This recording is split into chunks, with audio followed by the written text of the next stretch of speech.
Peluche, giochi di società, colori, libri e quaderni. L'assedio oristanese di Progress Progetto Repubblica è diventato un grande centro di raccolta. Il materiale donato da comuni cittadini verrà donato ai bambini di Uras e di altri centri isolani colpiti dalla recente alluvione. Vediamo.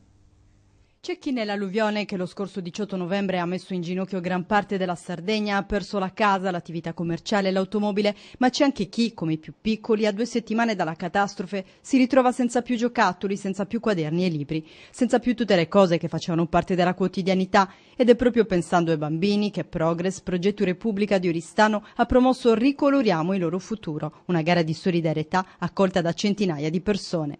C'è stata veramente una grande solidarietà da parte di tutta la cittadinanza oristanese, ma non solo. Infatti sono arrivati dei pacchi da Torino e tanti altri dalle zone limitrofe, quindi siamo soddisfatti, sì. Ci sono giochi di società, ci sono pupazzi, c'è di tutto, ci sono quaderni, libri, colori. Sì, infatti quello che noi abbiamo chiesto alla cittadinanza è quello di aiutarci nella raccolta di giochi, ma non solo, perché comunque i bambini in questo momento soprattutto hanno bisogno di materiale scolastico. Giochi e materiale didattico verranno donati alla scuola primaria grazie a Deleda di Uras, ma non solo.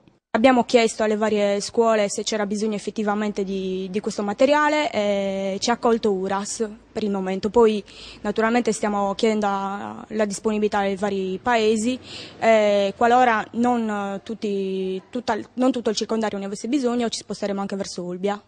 Quindi non solo qui, ma dobbiamo ricordarci che la Sardegna soprattutto in questo momento si deve sentire unita.